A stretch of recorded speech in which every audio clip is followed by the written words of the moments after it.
everybody, and welcome to Take Two Radio. This is Pam, your host, and tonight I have as my co-host Sabina. Hello, Sabina.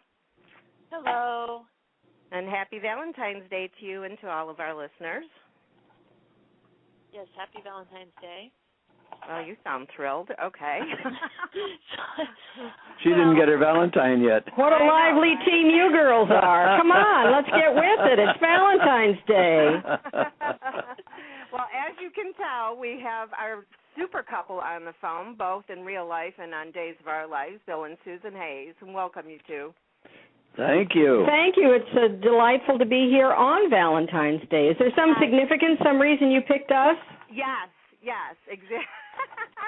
You figured that out, huh? We figured it out. Our romance on television and 39 years of happy marriage stands for something then. Good. Exactly.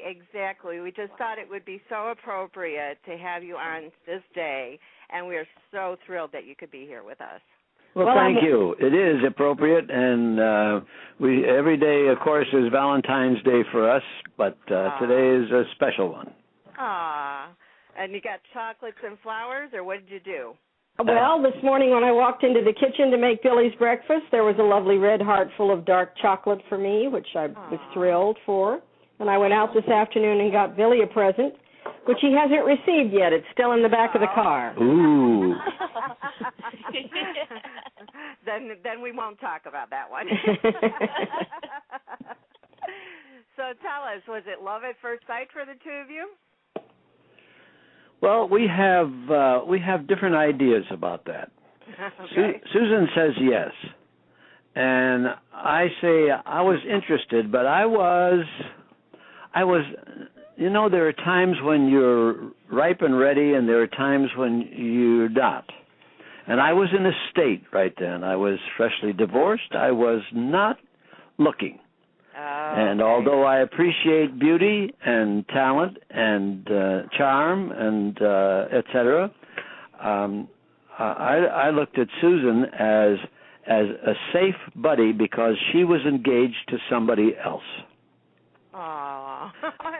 and so she was safe to be with, and we did spend a lot of time in our first years there. We spent a lot of time on the phone, running lines. We used to do long scenes when I started on Days of Our Lives and when Susan started. We used to do long scenes.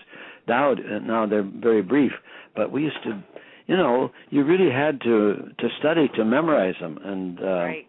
We took advantage of the telephone and got to know each other at the same time we were running lines. That's how he remembers it. And I fell in love slowly. I fell in love a little bit faster. Everybody on the show fell in love with Bill.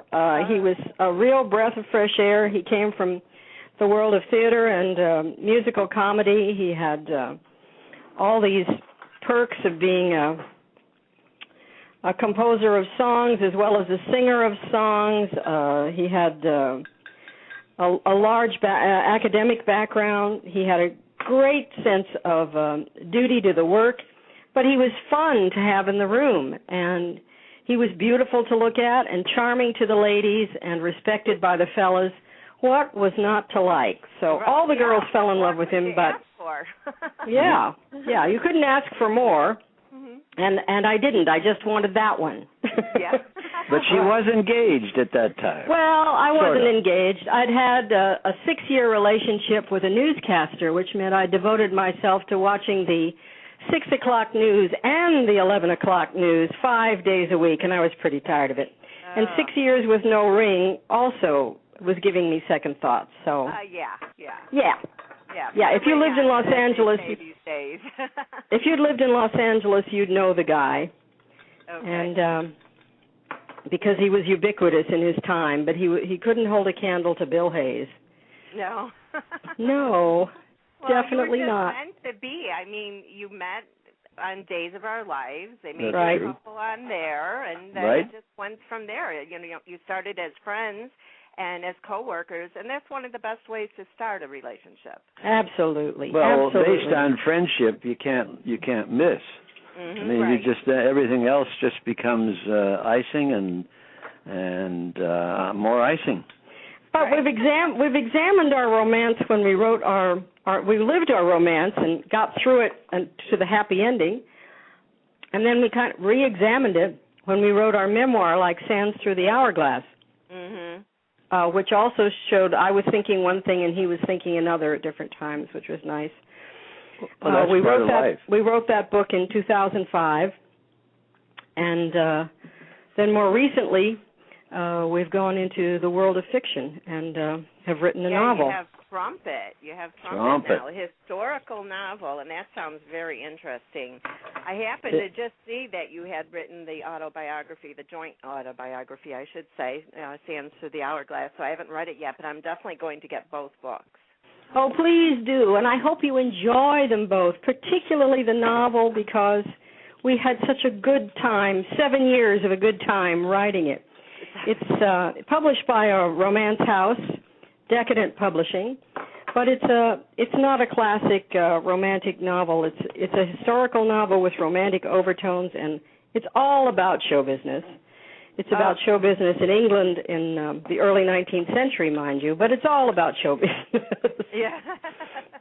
And a lot of fun. I just want people to have fun. It's a different style from our memoir. Our memoir, I wrote for myself and Susan wrote for herself, was definitely he said, she said.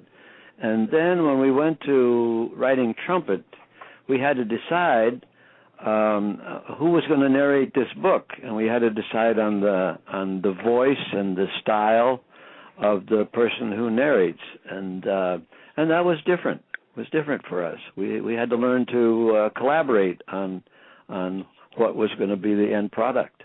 And we certainly did. We wound up reading every word of it aloud in front. For the last edit, we sat in front of the computer together and read every word of the book aloud to each other and said, well, that's in. Well, that's repetitious. Well, let's find a more colorful word there.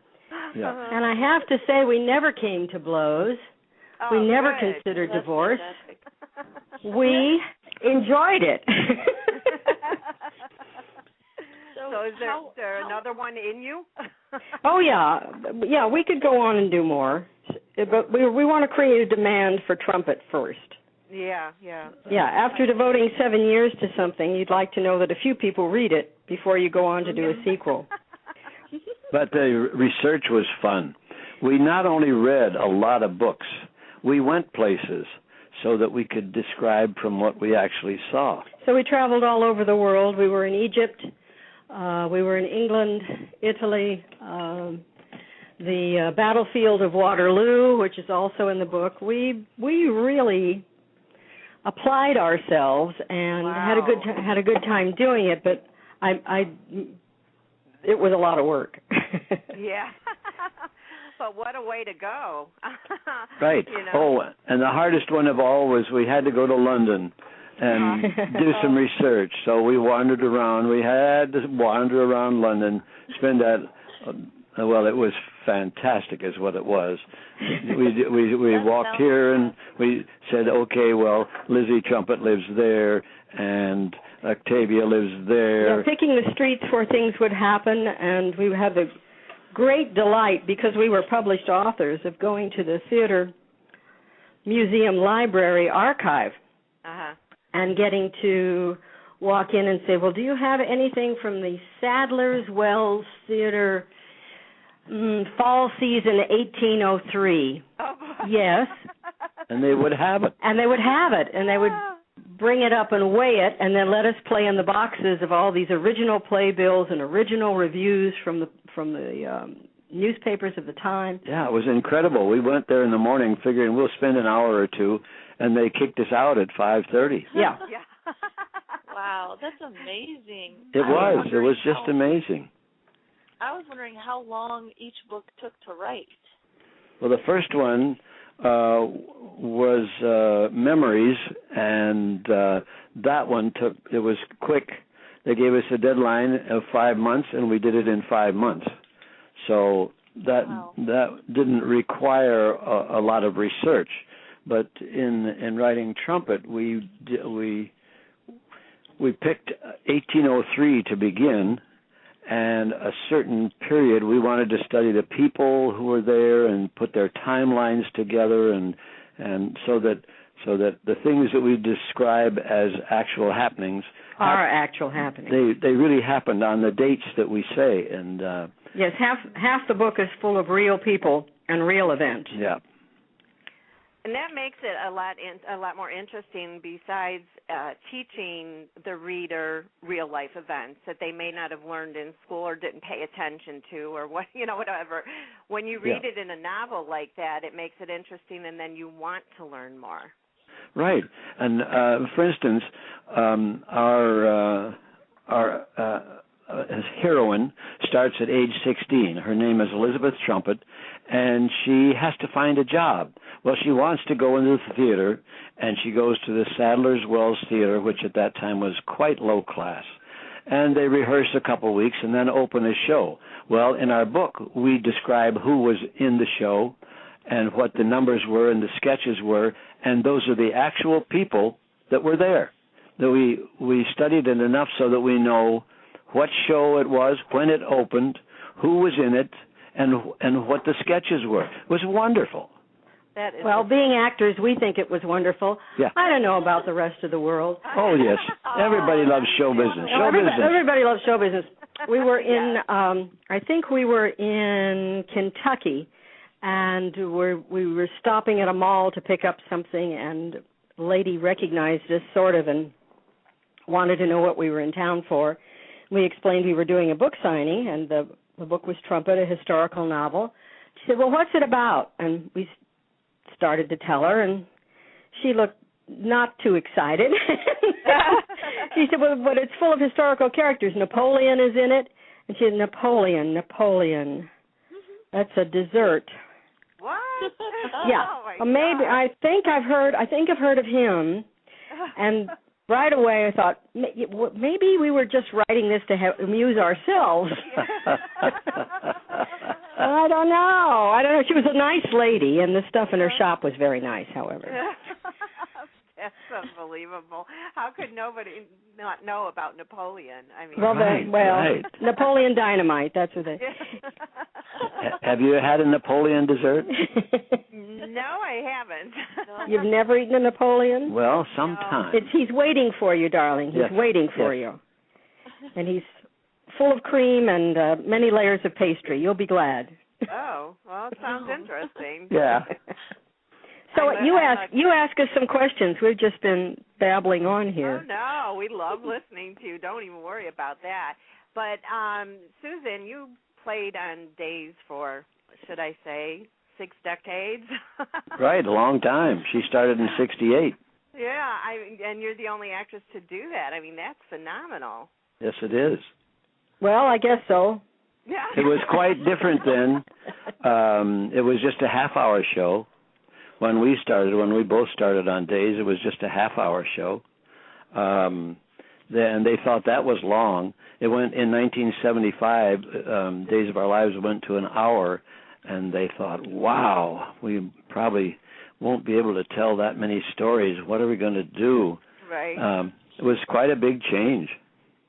I would imagine. And is that when they probably brought more characters on to fill the time? Yes, sure. Right. Uh-huh. Well, they have changed writers many times in the history of the show. Right. Unlike, for example, The Young and the Restless, which has basically one family writing it for years and years and years and years. But on Days, you've had regime change many times. So the style of the show has kind of metamorphosed from one thing to another. Right. One set of